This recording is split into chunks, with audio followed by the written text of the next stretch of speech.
이어서 보겠습니다. 자, 여러분 몇 페이지냐면 34페이지 봅니다. 34페이지. 의제납세무자 봅니다.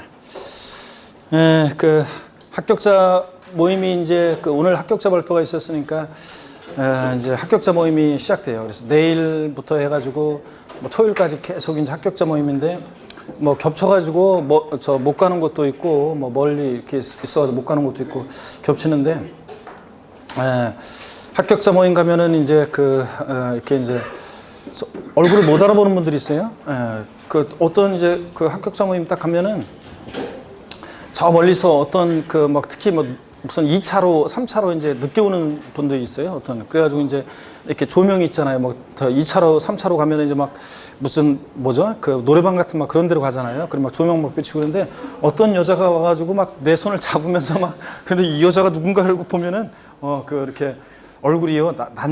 낯익는데 평상시 공부할 때는 그냥 대충 그냥 이렇게 오고 그랬다가 그냥 합격자 모임하면 집에 있는 값비싼 옷, 제일 비싼 거 걸치고 집에 있는 액세서리 전부 다 그냥 다 하고 머리 미용실 가서 공들여서 하고 오잖아요. 그러니까 그냥 여자의 변신은 무죄라고 못 알아보는 여성 수강생분들이 가끔씩 있습니다. 이제 그런 분들도 있고 그런데 기쁨에 겨워서 막 이렇게 이제 하는 분들도 있고 이 합격자 모임 때 이제 합격자 모임이 이 학원 이제 언제인지 알잖아요. 그러면 그 합격자 모임 날 이제 시험이 안 되신 분들은 이제 그분들이 안타깝죠. 이제 심지어는 뭐 예전에 보면은 어떤 수강생분은 청주에서 어떤 수강생 명이 있었는데 저의 세법 수제자예요. 그러니까 점수는 뭐 모의고사 보면은 거의 뭐 70점대 다 나오고 세법 같은 것도 뭐 거의 뭐 다막권 하나 틀리거나 어느 회사 모의고사를 보더라도 막 다 그렇게 했던 수강생이었는데 밀렸어 가지고 떨어진 수강생이 있었어요.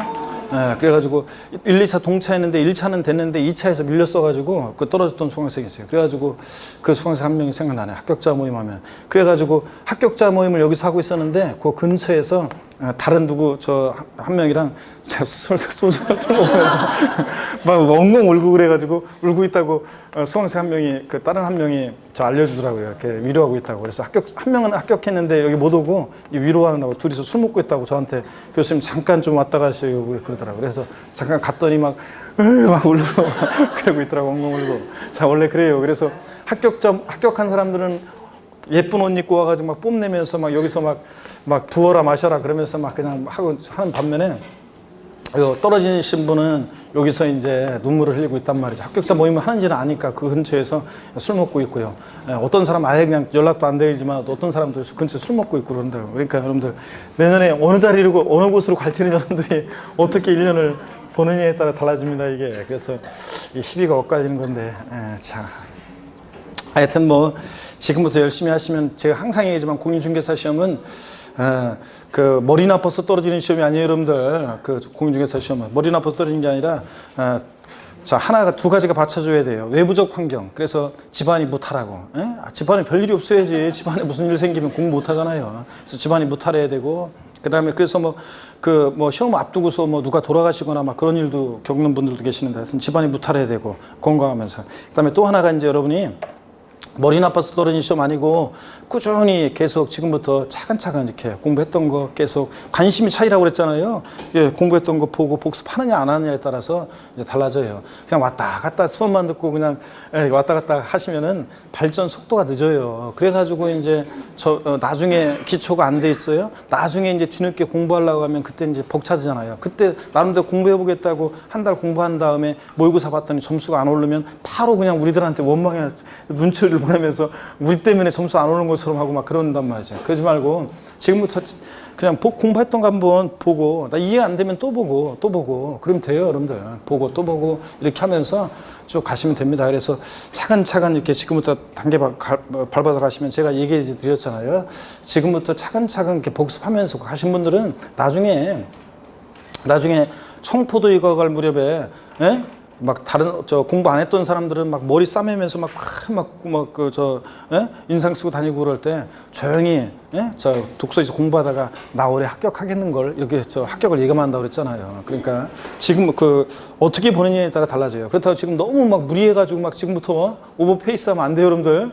그러면은 나중에 무더운 여름 어떻게 견디려고요. 그래서 지금 그냥 그냥 공부했던 거 그냥 한번 읽어보고, 자, 뭐, 읽어보는 게 잘 안 되는 분들은, 뭐, 세법은 핵심 요약 정리 나오고, 제 카페에 또 문제도 다, OX도 어제 다 올렸어요. 저 총론 부분은. 또 핵심 요약 있죠. 그런 거 그냥 다운받아서 한번 읽어보시고, 스마트폰으로 보시든 아니면 컴퓨터에서 읽어보시든 보시고, 만약에 그런 게 난 잘 안 된다, 눈이 막 그냥 아파가지고 그냥 돋보기 왔다 갔다 하려니까 못 보겠다, 이런 분들 혹시 계시면은 그런 분들은 강의를 한 번 더 듣고, 그래서 처음에는 원속도로 듣다가 아유 좀 느린 것 같아, 아이고 그러면 그냥 1.5배속으로 돌려서, 또 두 번째 들을 때는 어떻게 2배속으로 돌려서 쭉 대충 내용만 스킵만 하면 되잖아요. 그러니까 그런 식으로 해서 듣고 또 듣고, 아시겠습니까 여러분? 그렇게 해서 꼭 복습을 하셔야 되겠습니다.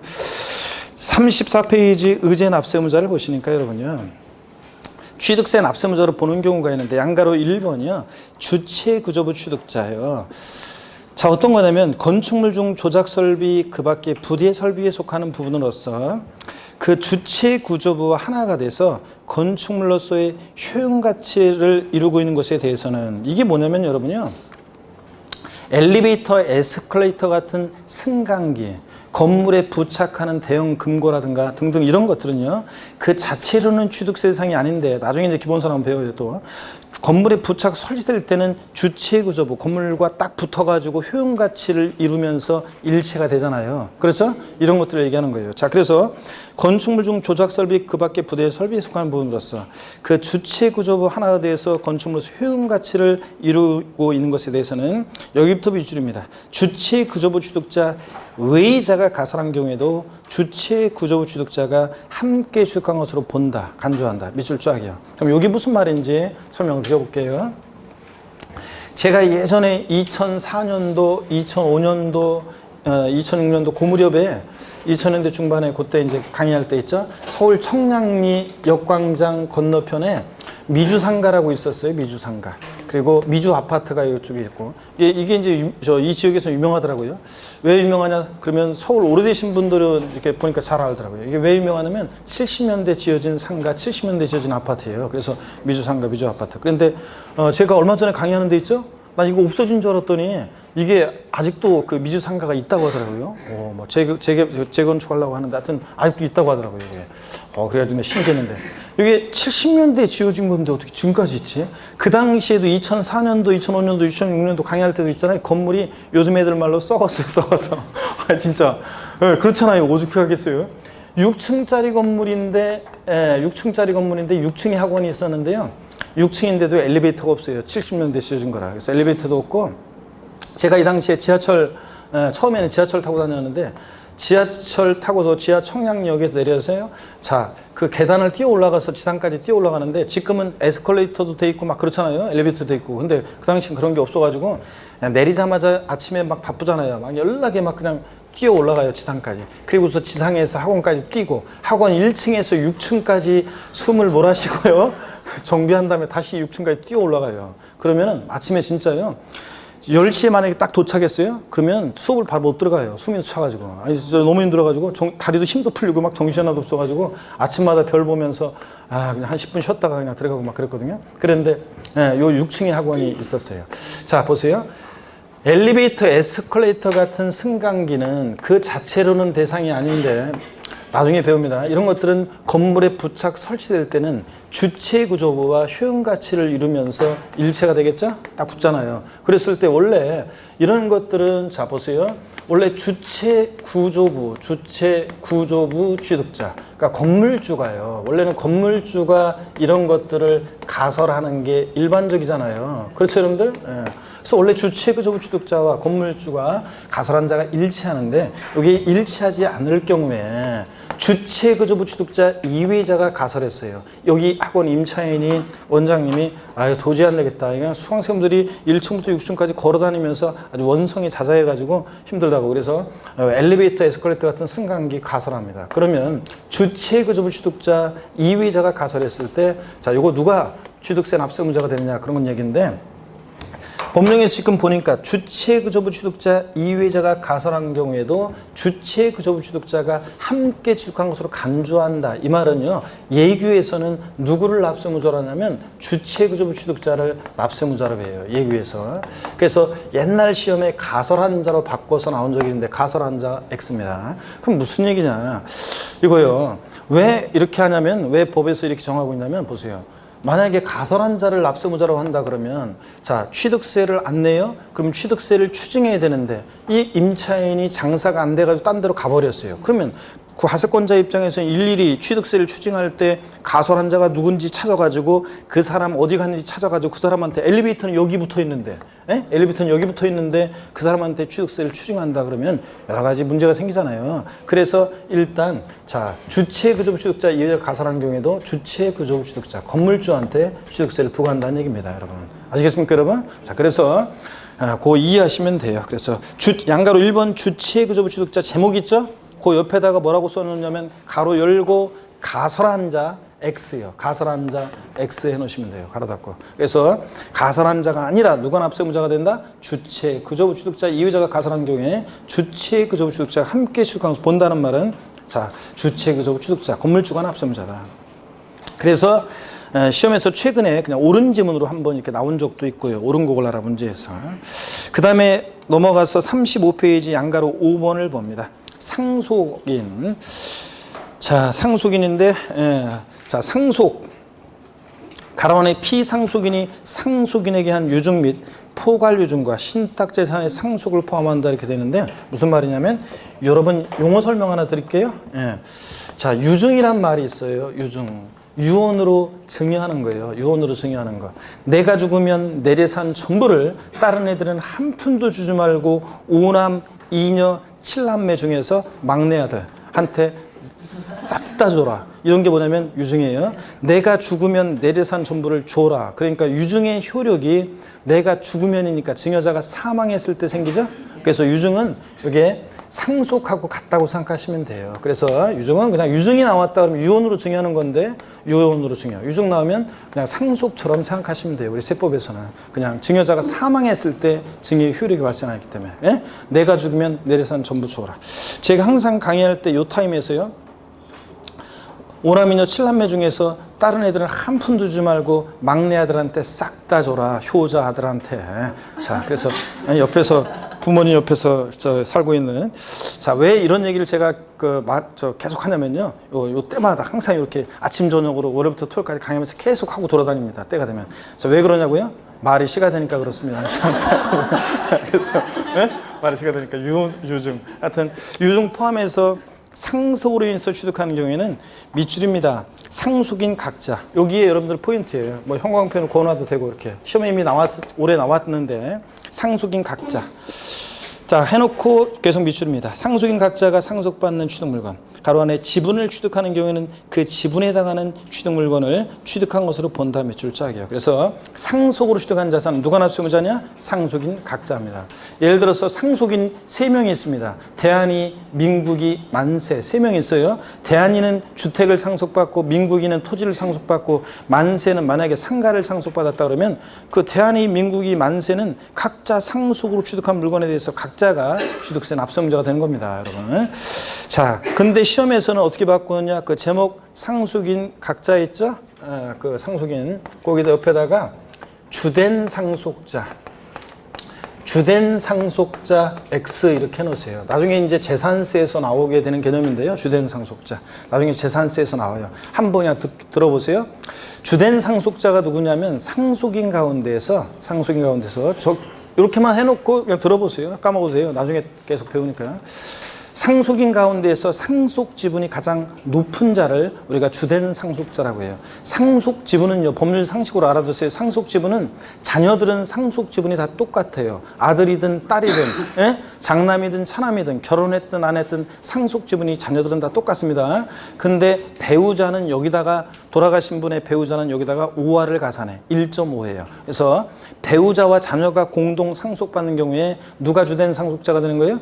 배우자가 상속 지분이 가장 높은 자가 주된 상속자가 되는 거고, 다 주된 상속자가 2인 이상일 때, 자녀들만 있을 때는, 자녀들만 상속받았을 때는 상속 지분이 가장 높은 자가 2인 이상이잖아요. 이럴 땐 누가 주된 상속자냐면 연장자, 나이가 제일 많은 사람이 주된 상속자가 돼요. 그러면 시험에서 취득세 납세무자, 자, 취득세 납세무자 문제에서 취득세 납세무자는 상속을 주도한 물건에 대해서 주된 상속자를 납세무자로 한다. 민법상 상속 지분이 가장 높은 자가 취득세 납세무자가 된다. O, X요. X입니다. 상속인 각자입니다. 각자가. 자, 그리고 이 경우 세 번째 줄 상속인의 납부 의무에 대해서 연대 납세무가 있다 밑줄이요. 자, 예를 들어서 부모님이 돌아가시고 나서 딱 집 한 채 남겨놓고 돌아가셨어요. 집 한 채 남겨놓고 돌아가셨는데 상속인이 4명이에요. 갑, 을, 병, 정 4명입니다. 그럼 4명의 갑, 을, 병, 정 상속인들은 부모님이 돌아가시는 순간 그 주택을 상속으로 취득하게 됩니다. 그럴 때 이 갑, 을, 병, 정 4명의 상속인들은 주택을 공동으로 상속받았죠. 그럴 때 누가 취득세 납세무자가 되느냐? 자, 이 공동 상속인들이 취득세 납세무자인데 그럴 때 취득세 납부에 대해서 갑, 을, 병, 정은 연대 납세무가 있다 없다? 있다. 그런 얘기입니다. 공동 상속의 경우에 상속인들은 연대 납세무 규정이 준용됩니다. 그래서 연대 납세무 있다 매출이요. 하여튼 상속으로 취득한 자산, 상속인 각자, 주된 상속자 아닙니다. 이런 거. 그 다음에 이제 나머지 내용들은 우리가 차차 나중에 자 배우도록 하겠습니다. 넘어가면 36페이지에 보니까 36페이지에 보니까 양가로 7번, 8번, 9번, 10번, 11번 다 중요합니다, 여러분들. 나중에 이제 다 중요하게 배울 거예요. 양가로 7번 내용은 25회 시험 때도 나오고 27회 시험 때도 나왔습니다. 양가로 8번도 자 나왔었고요. 시험에 27회 시험 때도 지문에 나오고 28회도 나오고 26회인가도 지문에 나오고 하여튼 중요합니다. 양가로 9번은 안 나왔지만 자 주의하셔야 되고 10번, 11번 다 중요합니다. 그래서 다 중요한 것들인데 양가로 7번만 기초인문 과정에서는 배우고 가겠습니다. 배우자 또는 직계존비 속의 부동산 취득의 증여의제. 자, 본문 밑줄입니다. 배우자 또는 직계존비 속의 부동산을 취득하는 경우에는 증여로 취득한 것으로 본다 밑줄이요. 여러분, 배우자 직계존비 속의 부동산을 취득하면 원칙적으로는 대가관계 인정할 수 없잖아요. 아버지로부터 부부간에 부동산을 취득하면 대가관계 인정할 수 없겠죠? 그래서 증여로 취득한 것으로 봅니다. 자, 근데 다만 다음에 어느 하나에 해당하는 경우에는 유상으로 취득한 것으로 본다 매출이고, 자, 그래서 포인트는 유상 취득으로 보느냐, 무상 취득으로 보느냐, 이게 포인트예요. 시험에서 바꾸면, 자, 배우자 또는 직계존비 속의 부동산을 취득하는 경우는 원칙적으로 유상으로 취득한 것으로 본다. 이러면 틀려요. 원칙은 뭐라고요? 증여받아 취득을 봅니다. 다만 근데 대가관계가 있다는 것이 입증이 되는 경우에는 유상으로 취득한 것으로 보는 경우가 있는데 어떤 경우인지 다 하나하나 체크해 두셔야 됩니다. 동그라미 1번, 공매나 경매를 통해서 부동산 취득하는 경우예요. 아버지 부동산이 공매나 경매 넘어갔어요. 아들이 눈물을 흘리면서 막 달려가가지고 아유 우리 아버지 저 집이 경매 넘어가는지도 모르고 불효막심한 자식 같으니라고 아이고 내가 이걸 경락받아가지고 아버지한테 다시 드려야지. 그래서 아들이 경락을 받습니다. 그러면 대가관계가 입증이 돼야 한대요. 되잖아요. 공개적 시장에서 거래했으니까 공매대금, 경락대금을 안 내면 대가를 지급하지 않으면 어떻게 취득을 해요? 그러니까 공매나 경매를 통해서 부동산을 취득하면 자 유상 취득한 것을 보고요. 2번 파산 선고로 인해서 처분되는 부동산을 취득했다. 그럼 법원이 개입돼 있으니까 대가관계가 입증이 되고요. 동그라미 3번 권리전이나 행사에 등기등록이 필요한 부동산을 서로 교환하는 경우요. 자 여러분 부동산을 서로 맞바꿔요. 부모 자식 간에 부부 간에 그러면 공시가 되니까 등기가 되려면 다 공시가 돼야 되니까 취득세 같은 거라든가 세금 안 내면 돼야 안 돼요? 안 되잖아요. 그러니까 대가관계가 입증이 돼야 안 돼요. 됩니다. 자 그래서 이런 경우예요. 유상 취득한 것으로 봅니다. 시험에서 27회 시험 때 정답 지문 틀린 거 골라라. 정답 지문이 어떤 거였냐면 직계 전속의 등기를 요하는 부동산을 교환으로 취득한 경우에는 무상으로 취득한 것으로 본다. O, X예요. X입니다. 직계비속이 직계존속의 등기를 요하는 부동산을 교환으로 취득한 경우에는 대가관계 입증이 되죠? 유상으로 취득한 것으로 봅니다. 근데 시험에서 뭐라고 바꿨어요? 무상으로 취득한 것으로 본다. X입니다, 여러분들. 이렇게 시험에 문제가 나옵니다. 동그라미 4번 해당 부동산 등의 취득을 위해서 대가를 지급한 사실을 증명한 경우. 여기 어떤 건지 또 사례들이 또 몇 가지가 더 있어요. 기본서 나오면 이제 그런 것들을 배웁니다. 어떻든 간에 오늘은 이것만. 배우자 또는 직계존비 속의 부동산을 취득하면 원칙적으로는 증여받아 취득한 것으로 봅니다. 다만 대관계에 있다는 것이 입증이 되는 일정한 경우 공매나 경매를 통해서 취득하거나 파산 선고로 처분된 것을 취득하거나 등기 등록을 위한 재산을 서로 교환해서 취득한다거나 대관계가 있다는 것이 입증이 되는 경우에는 유상으로 취득한 것으로 보는 경우도 있다더라. 이렇게 아시고 가면 됩니다. 나머지 내용들은 나중에 배울 것들이고요. 자, 이렇게 해서 취득세 납세 문제를 다 봤고요. 37페이지 제4절 취득시기입니다. 취득시기는 사실은 원래 제가 기초입문 과정에서는 설명을 안 드리고 그냥 넘어가는 거예요. 원래 취득시기는. 근데 28회 시험에서 독립화 문제로 나왔단 말이죠. 그래서 독립화 문제로 나왔는데 정답 지문으로 나온 것은 우리가 지금 배울 수 없는 거고 나중에 이제 알려드릴 거고요. 취득식이 어떤 건지 가장 기본적인 것만 좀 말씀을 드리려고 하는데 취득식이요. 뭐 그 가장 기본적인 것만 살짝 말씀을 드리고요. 취득식이 넘어갈 거예요. 자, 어떤 거냐면 취득시기는 이런 거예요. 취득 원인에 따라 다양한데요. 취득시기는. 자, 여기 한번 보세요. 취득시기는 취득 원인에 따라 다양한데 취득시기가 왜 의미가 있냐면 자, 이런 거예요. 취득세 납세 의무 성립 시기가 되기 때문에 그래요. 취득세 납세 의무 성립 시기 우리 배웠어요. 자, 취득세는 어느 때 납세 의무가 추상적으로 성립하느냐? 취득세 대상 물건을 뭐 하는 때? 취득하는 때예요. 그럼 취득하는 때가 언제인지를 알아야지 납세 의무 성립 시기 판정하잖아요. 또 취득세는 취득 시기는 어떤 의미가 있냐면 신고 납부 기간의 기산점이 됩니다. 자, 취득세는 미리 말씀드리면 취득일로부터 60일 내 신고 납부를 합니다. 취득세는 60일 내. 자, 취득일부터 60일 하루만 딱 지나도 가산세예요. 그럼 어느 때부터 60일 내 신고 납부할 것이냐? 매매 같으면 계약한 날, 계약일로부터 60일 내 신고 납부할 것인지, 잔금 지급일부터 60일 내 신고 납부할지, 등기일로부터 60일 내 신고 납부할지 이게 문제가 되잖아요. 그럴 때 어느 때를 취득시기로 해서 어느 때부터 60일 내 신고 납부할 것이냐 이런 게 문제가 되기 때문에 취득시기 판정의 의미가 있다. 제가 취득시기는 말씀드렸죠. 28회 시험 전에 제가 취득시기가 예전에 좀 나오다가 최근에 지금 쭉 안 나오고 있었는데 이제 나올 때가 좀 됐다. 그래서 취득시기 올해 안 나오면 29회 시험 때는 무조건 나온다 그랬는데 28회 시험에 독립화 문제로 나왔어요. 나왔고 좀 깊은 내용들이 나왔는데 제가 다 강의한 내용들이었고 자, 마지막 저 동영 모의고사 할 때든 문제 출제하든 제가 마지막 저 평상시에 제가 이렇게 단원별 모의고사 할 때든 문제로 나눠드렸던 거고 또 이제 마지막 핵심 마무리 그 특강할 때 시험에 꼭 나오는 핵심 마무리 특강할 때도 그 이제 베스트 오브 베스트라고 그래가지고 마지막 특강할 때도 오늘도 카페에 보니까 어떤 합격생이 합격 후기에 진짜 베스트 오브 베스트는 약 30페이지밖에 안 됐지만 거기에 모든 게 다 들어있었어요. 저는 그것만 5회독 했었는데 자, 요번에 13개가 목표였지만 11개밖에 못 맞았지만 올해 11개 맞았으면 세법은 뭐 평상시 같으면 작년 같으면 14개 맞는 거예요.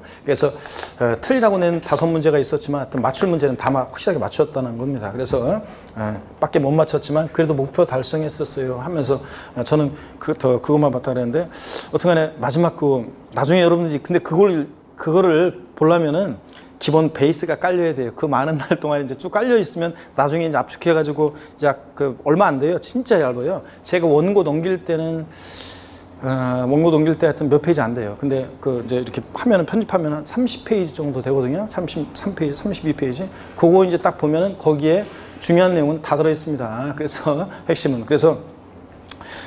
그런데 이제 어떤 간에 거기에도 문제가 있었고 그랬다고 그랬잖아요. 그래서 평상시에 저랑 같이 따라서 가만히 그냥 구경하지 마시고 저랑 같이 수업 시간에 따라서 외우라고 할 때 아까 같이 소리내서 같이 따라서 하고 호흡을 맞춰서 하다 보면 믿음이 우리가 절에 다니신 분들 불경을 외우고 교회 다니신 분들 성경을 외우잖아요. 그잖아요, 여러분들. 찬송가를 부르고 찬불가를 부르고 막 이렇게 하잖아요. 자, 그런 것들이 믿음을 신실하게 하고 돈독하게 하는 것처럼 여러분 평상시에 저와 함께 수업 시간에 이렇게 따라와서 습관처럼 하다 보면 시험장에서 지문을 보면 소유권 이전고실에 다음 날 이게 빠진 게 딱 눈에 띈단 말이죠. 그래서 제 음성도 들리고 그런다고 그랬잖아요. 아이고, 그래서 제가 시험 마지막 날 되면 그런 얘기 한다고 그랬잖아요. 어디서 시험을 보더라도 제가 여러분과 함께 할 것이고, 예? 여러분이 광명시 어디서 시험을 볼지 모르겠지만 제가 여긴 안 오더라도 제 몸은 멀리 있어도 여러분과 함께 할 것이고, 자, 믿음이 신실한 분은 제 음성이 들릴 것이고, 그래서 그렇잖아요. 여러분과 함께 할 거라는 걸 여러분들이. 자, 그런 것처럼 그 취득 시기가 그런 거였는데, 올해는 취득 시기가 독립하면서 나올 가능성이 확 낮아졌어요. 그래서 거의 또 나올 가능성은 낮고요. 나오면 뭐 종합문제 속에서 질문 한 줄 나올 수는 있고요. 그렇지만 하여튼 취득 시기가 이제 출제 가능성이 낮아져서 가장 기본적인 것만 좀 살짝 말씀을 드리고 넘어갈게요. 뭐 그래서 어떤 곳은 강의가 이게 좀 안 나오는 것을 이렇게 지금 이렇게 늦게 시작해가지고 강의 시수가 좀 부족한 곳은 취득 시기는 안 하고 지나가는 그런 곳입니다. 한번 보세요. 나중에 또 배우면 되는데, 매매 같은 유상승계 취득의 취득 시기요. 취득 시기는 취득 원인에 따라 다양한데요. 매매 같은 유상승계 취득의 취득 시기를 볼게요. 매매 같은 유상승계 취득의 취득 시기는 언제냐? 그러면 자, 원칙적으로는요, 등기일은 아니에요. 왜냐하면 취득세는 등기 등록과 무관하게 과세하는 게 원칙이잖아요. 그죠? 그러니까 등기일은 아니고 잔금지급일인데 계약상 잔금지급이래요. 계약상 잔금지급. 그래서 흔히 우리가 거래 당사자 간에 계약을 하잖아요. 그 계약하면서 잔금지급일 언제로 이렇게 하잖아요. 그 정한 그 계약상, 흔히 계약서상 잔금지급일을 취득시로 합니다. 이때부터 취득세는 60일에 신고 납부하는 거예요. 자, 그런데 계약서상 지급하기 위한 잔금지급일을 취득시로 하는데, 다만 만약에 이 명시가 안 됐어요. 계약서에 봤더니 잔금지급이 언제인지 명시가 안 됐어. 그럴 때는 계약일로부터 60일 경과하는 날 있죠. 계약일로부터 60일 경과하는 날을 취득의 시기로 합니다. 우리가 흔히 여러분 거래 관행상 있죠. 계약하고 나서 한 2달 정도 있다가 잔금을 치러요. 그 거래 관행을 반영한 거예요. 하여튼 근데 시험에서는 어떻게 바꾸느냐. 매매 등 유상승계 취득의 경우 취득세상 취득 시기는 원칙적으로 계약상 잔금지급일로 하다. 명시되지 않은 경우에는 등기일로 한다. X. 명시되지 않은 경우에는 사실상 잔금지급일로 한다. X입니다. 언제라고요? 계약일로부터 60일 경과하는 날.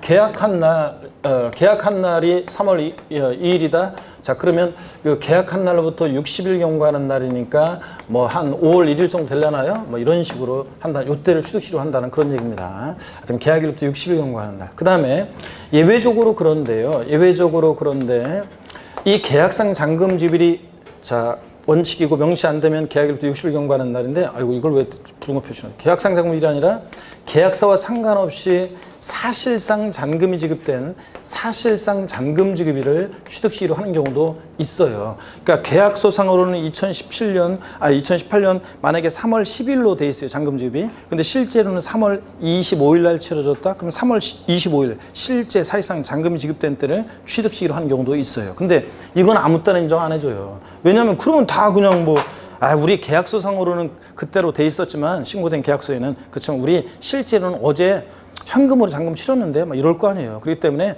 아무 때나 인정하지 않고 객관적으로 잔금 지급일을 증명할 수 있는 거래에 객관적인 취득만 인정합니다. 그래서 국가나 지자체, 조합 등으로부터 취득하는 경우에 한번 보세요. 국가나 지자체, 조합 등으로부터 국가 등으로부터 취득하는 경우요. 국가 등으로부터 자 취득한다. 국가 등으로부터 취득하는 경우요. 그 무슨 얘기냐면 국가 등으로부터 취득하는 경우 만약에 제가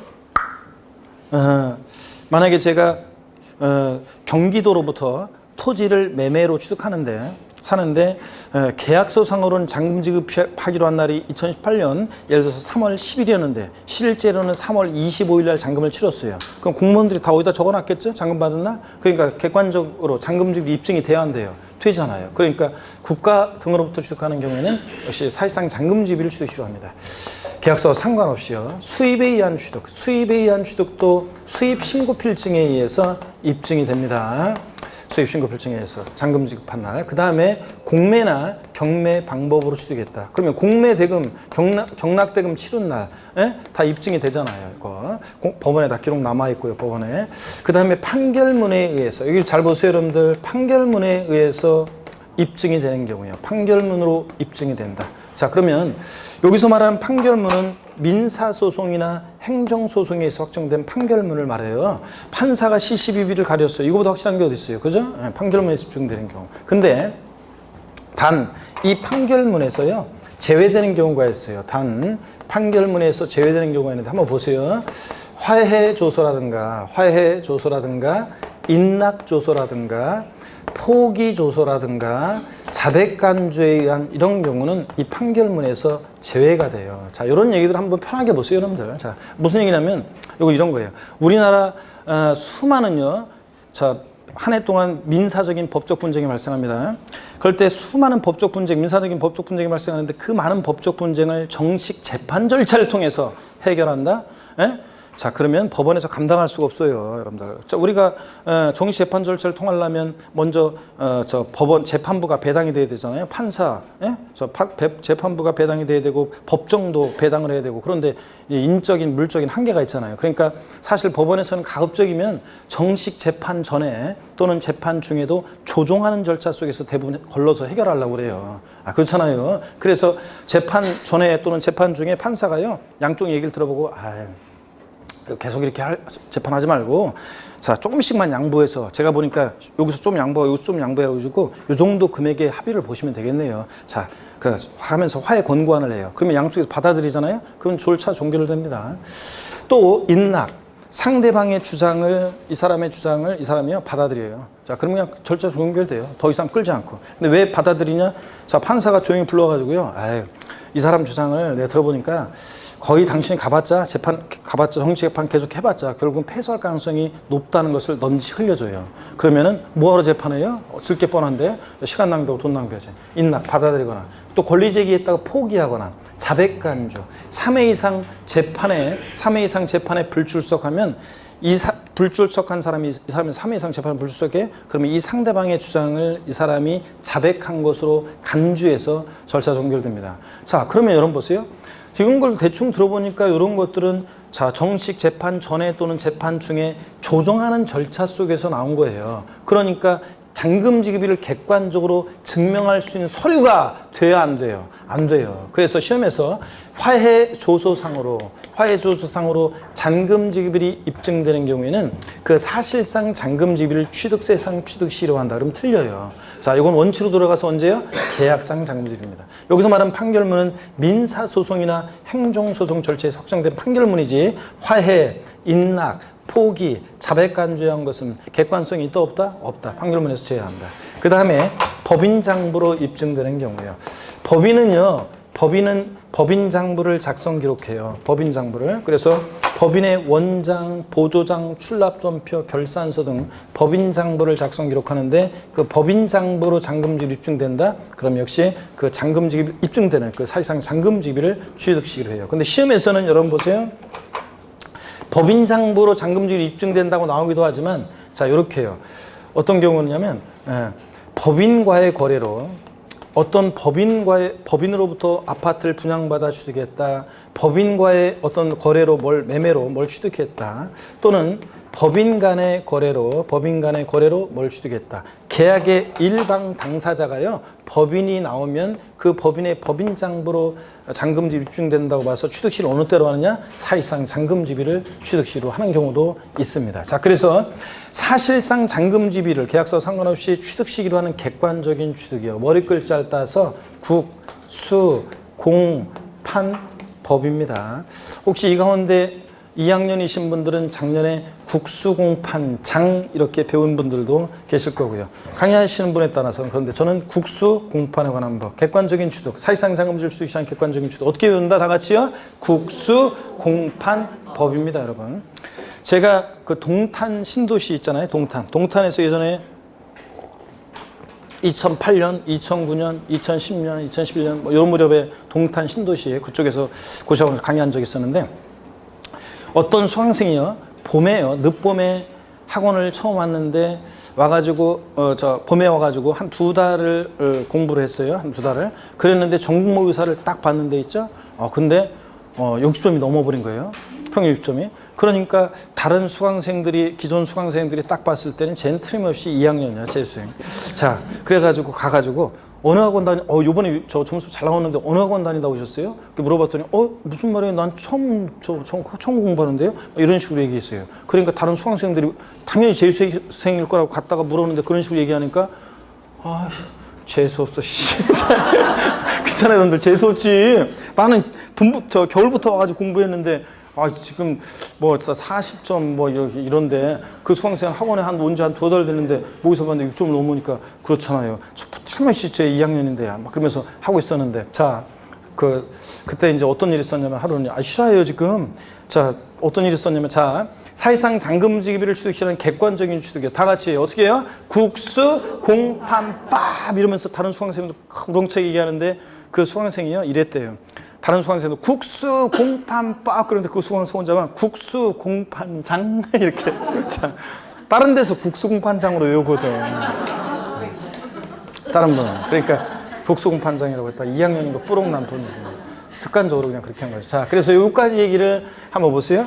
근데요, 여기까지 한번 보세요. 원칙은 계약상 잔금질이고 명시한 데 따 계약일로부터 60일 경과하는 날 국수공판법 같은 객관적인 취득은 사실상 잔금질입니다. 근데 이런 날 이전에요, 등기를 먼저 하잖아요. 자, 등기 등록을 먼저 하면 그 등기 등록일을 자 이런 날 이전에 등기 등록을 먼저 하면 그 등기 등록일을 취득시기로 해요. 그러니까 등기일이 빠르면 무조건 등기일이에요. 그래서 여러분들이 나중에 이제 취득시기 사례 문제 같은 거 나오면 어느 때를 취득시기로 하느냐, 뭐 계약일 언제, 중도금지일 언제, 계약상 잔금질 언제, 사실상 잔금질 몇년 언제, 또 등기일 언제 나오면 딱 봐가지고 등기일이 빠르면 무조건 언제라고요? 등기일입니다. 자, 그래서 요거요. 다시요. 스토리처럼 기억하면 돼요. 매매 같은 유상승계 취득의 경우 취득시는 언제냐? 원칙 언제라고요? 계약상 잔금지일.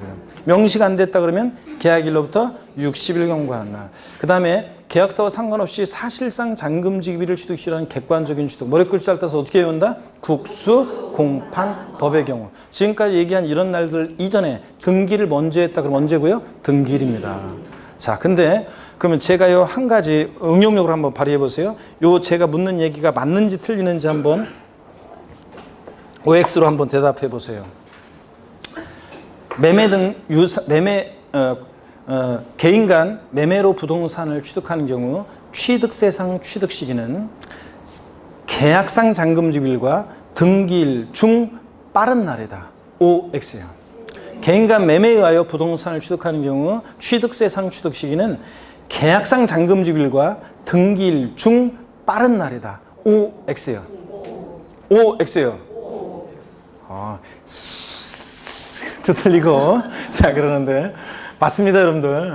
원칙은 계약상 잔금지일이라며. 근데 등기일이 빠르면 등기일이고 등기일보다 계약상 잔금지일이 빠르면 계약상 잔금지일이고 그러니까 비교해서 중 빠른 날. 맞습니다. 이런 응용력을 발휘하면 이제 배웠어요. 기본적인 걸. 이런 응용력을 발휘하면 이제 12문제, 13문제, 14문제 맞히는 거예요, 여러분들. 자, 그래서 그 응용력을 이런 응용력을 발휘 못하면 9문제 맞히고 이제 끝나는 거고. 아시겠습니까, 여러분? 네, 그래서 응용력을 발휘하셔야 됩니다. 교재를 보겠습니다. 취득 시기에 한번 봅니다. 37페이지입니다. 37페이지 보니까 취득 시기요. 과세상의 취득 시기는 취득세 납세 의무 성립 시기와 과세 표준의 산정 시기가 되며 신고 납부 기한의 기산점이 되기 때문에 중요한 의미가 있다. 취득 시기는 취득세 대상의 취득 형태에 따라 달라지는데요. 양가로 1번 유상승계 취득의 경우, 동그라미 1번 사실상 잔금지비 취득 시기가 되는 경우, 다음에 해당하는 유상승계 취득의 경우는 계약상 잔금지비에 관계없이 사실상 잔금지비를 취득한 것으로 본다. 동그라미 기억번 국가지자체, 지자체 조합으로부터 취득, 국의 동그라미요. 여러분 지방자치단체 조합이라는 게 뭐냐면 예를 들어서 경기도와 서울특별시가 공동의 어떤 사무를 처리하기 위해서 조합을 결성해요. 그러면 지방자치단체 조합이라는 것은 지자체가 합쳐진 거니까 그럼 지자체잖아요. 그러니까 지자체하고 똑같다고 생각하면 돼요. 그래서 국가지자체, 지자체 조합으로부터 취득한 경우 국의 동그라미, 외국으로부터 수입에 의한 취득, 수의 동그라미, 공매 방법에 의한 취득, 경매는 안 되나요? 경매도 포함입니다. 공의 동그라미, 판결문 에 의해서 객관적으로 입증되는 경우 판의 동그라미, 다만 밑줄입니다. 화해, 포기, 인락, 자백간주한 것은 판결문에서 어떻게 한다? 제외하고 객관성 없고, 미음번 법인장부 등에 의해서 취득가액이 증명되는 취득, 법의 동그라미요. 그래서 머리글자를 따서 사실상 잔금지비를 취득시한 객관적인 취득 어떻게 외운다? 국수, 공판, 법의 경우에 그렇습니다. 동그라미 2번입니다. 일반적인 취득, 계약상 잔금지비를 취득을 적용하는 경우, 위 사실상 잔금지비에 해당하지 않냐는 유상승계 취득의 경우, 즉 국수공판법을 제외한 유상승계 취득은 쭉 밑줄입니다. 원칙적으로 계약상 잔금지비는 가로도 밑줄입니다. 계약상 잔금 지급이 명시되지 않은 경우에는 계약일로부터 며칠? 60일 경과하는 날을 취득한 것으로 봅니다. 다만 니은번 단서 부분은 이제 계약 해지에 관한 건데 요게 이제 시험에 나온 건데요. 지금은 시험 쓰지 않습니다. 동그라미 3번 연부 취득의 경우 봅니다. 연부로 취득하는 거. 자, 취득가액의 총액이 50만 원 이하인 경우는 제외. 즉 취득가격 50만 원 이 과세하지 않는다. 취득세 면세점 배웠었죠? 취득한 가격이 50만 원일 때는 취득세는 과세한다 안 한다? 안 한다고 그랬잖아요. 면세점 적용되는 경우는 이 연부 취득 규정을 적용하지 않고요. 자, 은 사실상 연부금 지급일을 취득일로 본다. 밑줄 쫙입니다. 자, 그러면 연부 취득은 사실상 연부금 지급일 취득일로 본다. 한 장 넘겨보세요. 한 장 넘기니까 보충에 연부 취득이 뭔지가 나오고 있습니다. 여러분 월부로 뭘 취득하면 대금을 어떻게 갚아나가요? 다달이 갚아나갑니다. 다달이. 그잖아요. 월부로 취득하면. 연부로 취득하면 어떻게 갚아나가는지 짐작이 오시죠? 그냥 줄 긋지 말고 한번 읽어볼게요. 연부 취득이란 매매계약서상의 연부계약 형식을 갖추고 일시에 완납할 수 없는 대금을 2년 이상의 기간에 걸쳐서 일정액씩 매년 분할하여 지급하는 것을 말합니다. 예, 연부 취득이 뭔지 감 잡으면 돼요. 됐고요. 예, 자, 연부 취득이 뭔지 소개해 드리겠습니다. 자, 이걸 봅니다. 연부 취득이라는 게 이런 거예요. 여러분 봅니다. 연부로 뭘 취득해요? 연부로 뭘 취득했다. 자, 그러면 2년 이상의 기간에 걸쳐서 취득하는 건데요. 여러분 연부 거래를 흔히 보면은요. 여러분들은 흔히 거래하면서 연부 거래를 해본 경험이 별로 없을 것 같은데 제가 보기에는. 그죠? 아유, 여러분 50만 원, 500만 원, 5천만 원짜리 뭐 흔히 5억까지도 이런 거 거래하면서 뭐 5년 이상 10몇 년에 걸쳐서 연부 거래 합니까? 아유, 속 터져 죽지 뭐로 연부 거래해요. 그런 거 거래하면서. 대개 연부 거래는 50억, 500억, 5천억짜리 같은 거 거래할 때 계약금, 중도금, 잔금을 그 단기간 내 그때 그냥 막, 예? 막 이렇게 막 몇십억, 몇백억, 몇천억이 왔다 갔다 한다. 이게 힘들잖아요. 그러니까 연부 거래합니다. 그럴 때 예를 들어서 자, 어떤 사람들이 어떤 부동산을 연부 거래하는데 총 연부 금액이 50억 원입니다. 50억짜리 연부 거래를 합니다. 매년요 10억 원씩 매년 10억 원씩 연부금을 지급하는 방식으로 해서 매년 10억 원씩 연부금을 지급해서 5년의 기간에 걸쳐서 연부금 지급하는 연부매각을 체결했습니다. 첫 해 연부금 지급일이 계약서상으로는 2018년 3월 10일이었어요. 계약서상 첫 해 연부금 지급일은. 근데 실제로는 3월 19일 날 연부금이 치러졌다. 그러면 계약서와 상관없이 사실상 연부금이 지급된 이 사실상 연부금 지급일 3월 19일을 취득 시기로 해서 이때부터 취득세를 60일에 신고 납부합니다. 그런데 취득세는 이런 때 어떻게 계산하냐면 계약서 상으로 첫 해 지급하기로 한 연부금액은 10억이었는데 실제로는 8억 원의 연부금이 지급됐다 그러면 계약서와 상관없이 사실상 지급되는 그 연부금액, 자, 요 사례 같으면 이제 8억 원, 요 사실상 지급되는 연부금액, 요것을 취득세 과세 표준 금액으로 해서 8억 곱하기 세율에서 나온 세액을 요때 사실상 연부금 지급일로부터 60일에 신고 납부합니다. 다음 연도도 실제 사실상 지급된 연부금액을 과세 표준으로 해가지고 요때 사실상 연부금 지급한 날부터 60일에 신고 납부합니다. 이런 식으로. 자, 그러면 연부 취득의 경우에 다른 연도와는 다른 매회 사실상 연부금 지급일마다를 독립적인 취득 시기로 하고 계약서와 상관없이 매회 사실상 지급된 연부금액을 과세 표준으로 해서 취득세를 계산함으로 인해서 어떤 법적 효과가 있냐, 어떤 효과가 있느냐, 여러분 보세요. 한 번에 50억 곱하기 세율하면 취득세 목돈 나가잖아요. 근데 이렇게 함으로 인해서 5년 동안 취득세를 분할 납부하는 효과가 생기죠?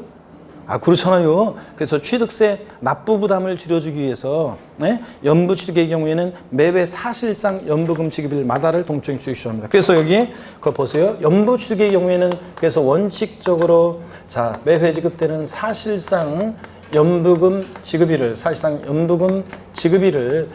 자, 독립적인 취득 시기로 하는 겁니다, 여러분. 자, 그런데 시험에서는 어떻게 바꾸느냐? 연부 취득의 경우에는 원칙적으로 계약상 연부금 지급일로 한다. O, X예요. X입니다. 이렇게 바꿔요. 아까 매매 같은 유상승계 취득은 원칙 언제라고요? 계약상 잔금 지급일이에요. 에? 연부 취득은 원칙 언제라고요? 계약상 이름 틀려요. 연부금일이 아니라 어느 때다? 사실상 연부금 지급입니다. 사실상 연부금 지급일이고요. 자, 뭐 예외는 뭐 이런 날 이전에 자, 만약에 등기를 했다 그러면 이제 등기일이니까 이거는 뭐 신경 쓸 거 없어요. 이거 등기하면 등기일이거든요. 네, 뭐 신경 쓸 거 없고요. 하여튼 원칙만 기억하면 됩니다. 연부지급 원칙 언제다? 네? 사실상 연부금 지급. 그래서 그 교재 사실상 연부금 지급일 37페이지 맨 아래 그 사실상에다가 돼지꼬리 땡냐에서 뭐라고 써놔요, 여러분들이? 계약상 X 이렇게 써놓으세요. 돼지꼬리 땡냐에서 사실상 연부금 지급일에서 사실상에다가 돼지꼬리 땡냐에서 계약상 X예요. 그래서 계약상 연부금 지급일이 아닙니다. 아이고, 제 강의는 사람들이 정답을 어떤 직원이 저에 대해서 무슨 강의를 이렇게 뭐 저에 대해서 뭐를 이렇게 하나로 무슨 뭐 사진 있고 뭐 이렇게 쓰는 거 있잖아. 거기다가 거하는 거다. 정답을 보여주는 강의 뭐 이렇게 했다고. 이건 내가 지어낸 게 아니라 직원들이 다 그렇게 하는 거예요. 그냥 뭐 특징을 잡아서 그렇게 하더라고요. 예, 저는 그런 거 그냥 신경 안 씁니다. 근데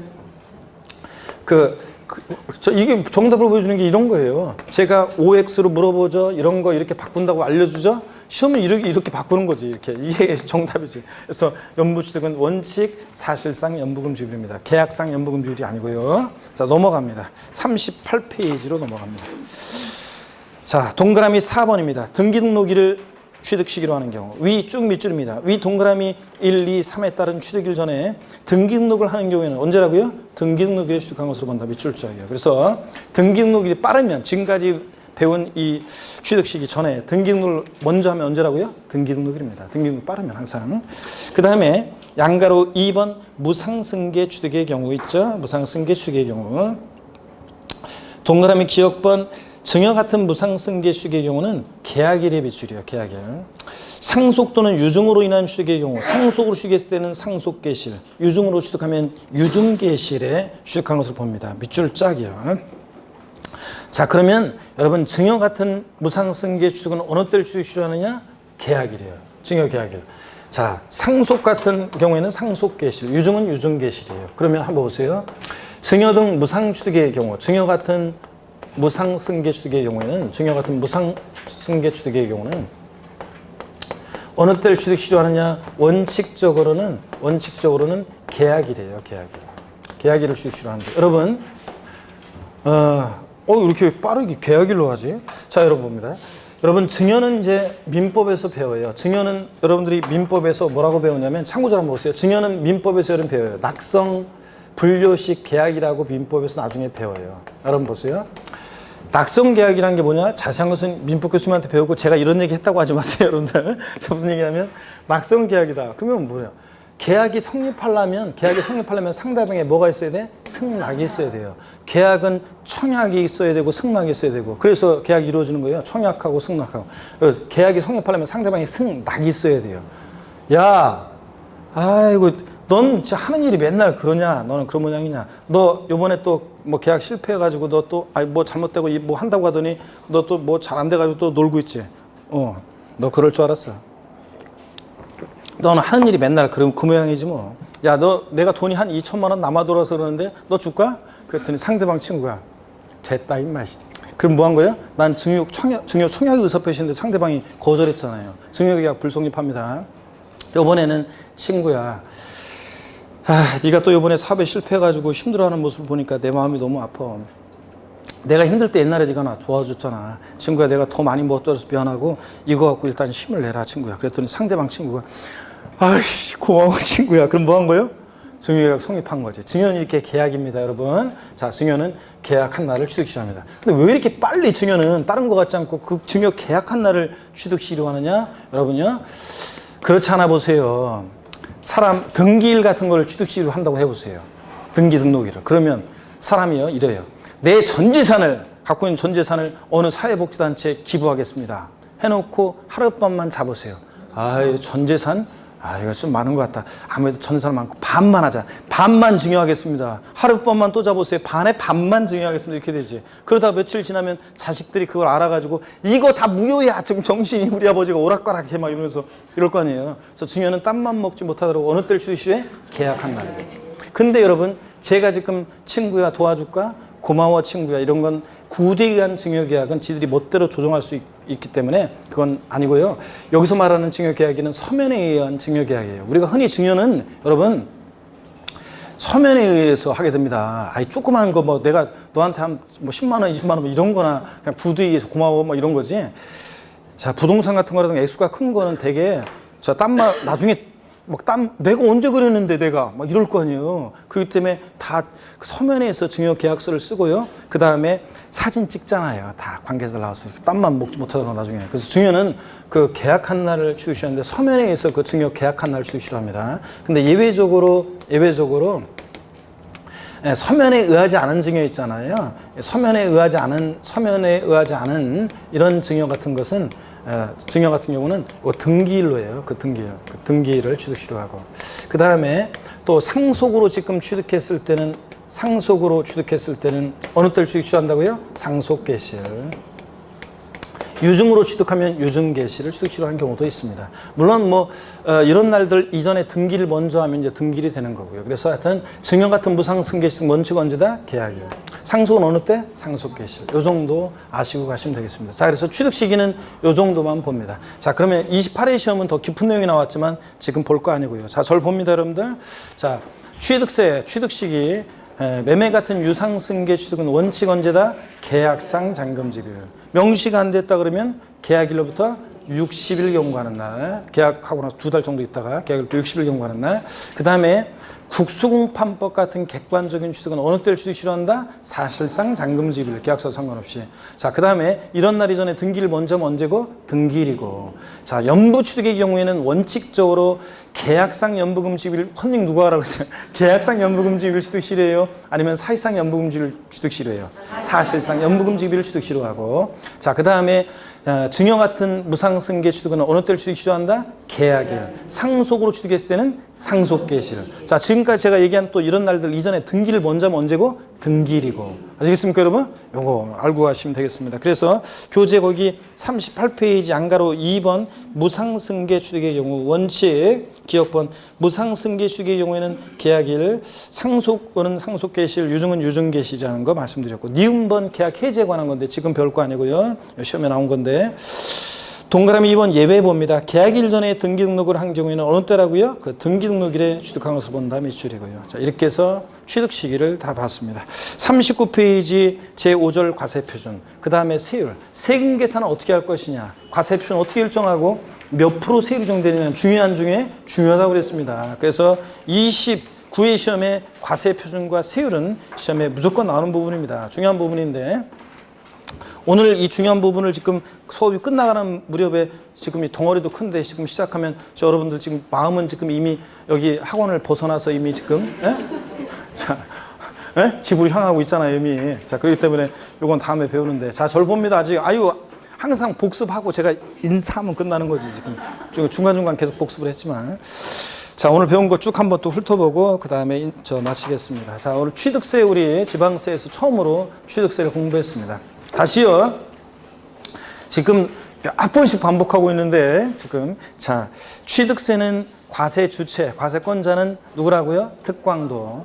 그리고 특별자치도 특별자치시. 하여튼 그건 특별자치도나 특별자치시는 11개 지방세 다 과세 주체가 되니까 제껴놓고 취득세 과세 주체는 누구다? 특광도, 과세권자 특광도, 특별시장, 광역시장, 도지사입니다. 취득세는 자, 유통과정에서 부과되는 취득하니까 소유권 오죠. 유통과정에서 부과되는 유통세고 취득 행위를 보고 부과하는 행위세고 취득세는 물세라고 그랬어요? 인세라고 그랬어요? 물세. 취득하는 물건별로 각각 어떻게 한다? 개별 과세한다.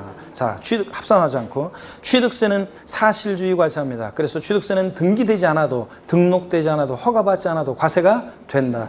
취득일 현재 공부상 현황과 사실상 현황이 다르면 무엇에 따라서? 사실상 현황에 따라 부과한다. 사실상 현황이 불분명할 때 공부상 등재 현황에 따라 부과할 수도 있는 거고요. 자, 그 다음에 취득세는 과세 대상 자, 토지 건축물, 차량, 기계장비, 항공기 등등등 쭉 있다더라. 하여튼 됐고 취득세 취득이 뭐냐? 그러면 한마디로 뭐라고 대파하신다? 사실상 소유권 취득이다. 우리 저기는 오늘 처음 하는데도 잘하네 그래도 사실상 소유권 취득이다. 사실상 취득만 하면 됩니다. 사실상 취득해야 합니다. 그래서 사실상 취득만 하면 되고, 그래서 등기 등록을 이행하지 않는 경우에도 사실상 취득만 하면 취득한 것으로 봅니다. 또 사실상 취득해야지 형식적인 취득은 취득이 아니라고 그러는데 대표적인 예 뭘 들어드렸어요? 신탁법에 의한 신탁세한 취득은 위탁자에서 수탁자로 이전할 때 예? 믿고 맡긴 것뿐이고 믿고 맡은 것뿐이잖아요. 시답계약증은 돌려줘야 되니까. 자, 그럼 형적 취득으로 취득세 과세되지 않습니다. 사실상 소유권을 취득해야지 소유권 이해 권리, 부동산 임차권 등기가 됐든 안 됐든 부동산 임차권, 전세권, 지상권, 지역권 같은 것들, 아파트 당첨권, 분양권, 입주권 같은 이런 것들은 취득할 때 취득세 과세되지 않는다. 그 다음에 취득세 취득령은 사실상 취득령과 사실상 취득은 하지만 지방세법상 취득했다고 간주하는 의제 취득, 간주 취득령으로 나눠지는데 사실상 취득령은 원시, 승계, 유상, 무상 취득령으로 나눠집니다. 취득세는 원시 취득했던 승계 취득했든 무상이든 유상이든 불문하고 자 취득세가 과세됩니다. 일체 취득을 말합니다. 다만 근데 원시 취득에 과세되지 않는 경우가 4가지 있었다는 거. 머리 글자를 따서 어떻게 외웠다? 차, 기, 항, 선, 차량, 기계 장비, 항공기, 주문에서 건조하는 선박은 원시 취득 과세한다 안 한다? 안 하고 승계 취득만 과세한다. 그 다음에 헷갈리면 현대자동차에서 완성차 원시 취득했을 때 취득세 부과하면 소비자들에게 전가시킨 걸 생각하세요. 자, 그 다음에 이런 사회통념상의 사실상 취득은 아니지만 취득했다고 간주하는 간주 취득령, 토지 지목 변경으로 어떤 일이 있을 때 가액의 증가가 있을 때, 차량기 장비 선박 종류 변경으로 어떤 일이 있을 때 가액의 증가가 있을 때, 건축물 개수 등으로 가액의 증가가 있을 때 가액의 증가분을 취득했다고 간주, 의지해서 취득세 부과됩니다. 또 과점주주란 자가 주식을 취득했을 때 주식은 취득세상이 아닌데도 주식을 취득한 비율만큼 그 비상장 법인 소유의 부동산 등을 과점주주가 취득했다고 간주해서 봐서 취득세가 부과되는데 이때 과점주라고 하면 지분율이 주주 1인과 그와 친족관계 등 특수관계인자의 주식을 전부 다 합쳤더니 몇 프로?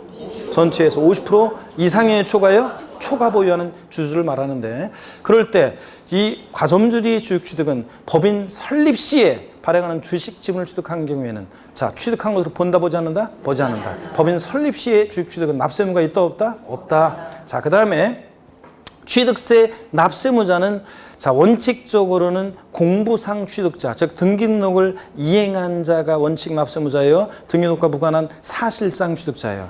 사실상 취득자가 원칙 납세무자다. 근데 이런 경우도 있습니다. 건축물의 조작 설비, 부대 설비에 속하는 부분으로서 주체 구조부와 일체가 돼서 효용 가치를 이루고 있는 것에 대해서는 주체 구조부 취득자가 주체 취득자 이의자가 가설한 경우에도 누가 주체 구조부 취득자가 함께 취득한 것으로 본다. 법령에 이렇게 돼 있어요. 그 말은 건물주, 주체 구조부 취득자가 납세무자가 돼요? 아니면 가설한 자가 취득세 납세무자가 돼요? 주체 구조부 취득자가 납세무자가 된다. 상속으로 취득한 자산에 대한 취득세 납세무자는 상속인 가운데 상속 지분이 가장 높은 자. 그렇죠, 여러분들? 아닙니다. 누구라고요? 상속인 각자, 상속인 각자, 대한민국이 만세 각자가 납세무자가 됩니다. 주된 상속자, 민법상 상속 지분이 가장 높은 자 아니라고 그랬습니다. 자, 그 다음에 공동상속의 경우에 취득세 납부에 대해서 공동상속인들은 연대해서 납부할 의무가 있다 없다? 있다. 그 다음에 또요. 배우자 또는 직계 존비속의 부동산을 취득한 경우에는 원칙적으로 증여받아 취득한 것으로 봐요. 증여받아 취득한 것으로 추정해요. 증여받아 취득한 유상으로 취득한 것으로 봐요. 유상으로 취득한 것으로 추정해요. 자, 어떤 거예요? 원칙은 증여받아 취득한 것으로 봅니다. 봐요. 근데 다만 대관계 있다는 것이 입증이 되는 경우에는 유상으로 취득한 것으로 보는 경우도 있습니다. 그 대표적인 예가 공매나 경매를 아직 못 외워도 괜찮아요. 공매나 경매를 통해서 취득하거나 파산 선고로 처분되는 걸 취득한다거나 등기 등록을 요하는 재산을 서로 교환으로 취득한다거나 등등 대관계가 있다는 것이 입증이 될 때는 배우자 직계임속의 부동산을 취득할 때도 보다 유상으로 취득한 것으로 봅니다. 그죠, 여러분들? 이런 거. 그 다음에 취득세 취득 시기는 금방 했습니다. 그죠? 금방 했으니까 요거는 뭐 금방 복습한 거니까 됐고요. 자, 그래서 오늘 이렇게 하고 다음 시간에 중요한 이제 다음 시간에 빠지면 다음 주에 빠지면 이제 그 다음에 왔을 때 있죠. 등록면허세 같은 거 막 할 때 제가 했다는 전자에서 쭉쭉 넘어가기 때문에 뭔 소리야 도대체 진짜 막 이러면서 혼자 이제 막 둥시렁둥시렁 됩니다. 그러니까 무조건 본방 사수하시고 본방 사수한 다음에 동강으로 다시 한번 인강으로 복습하시고요. 아셨죠? 그리고 그 카페에도 여러분들이 오셔서 자료 다운받아서 보시고 문제 조세 총론 OX도 다 올라가 있어요. 한번 보시고 아셨죠? 그렇게 하시기 바랍니다. 다음 주에 씩씩한 모습으로 다시 뵙겠습니다. 고맙습니다. 수고하셨습니다.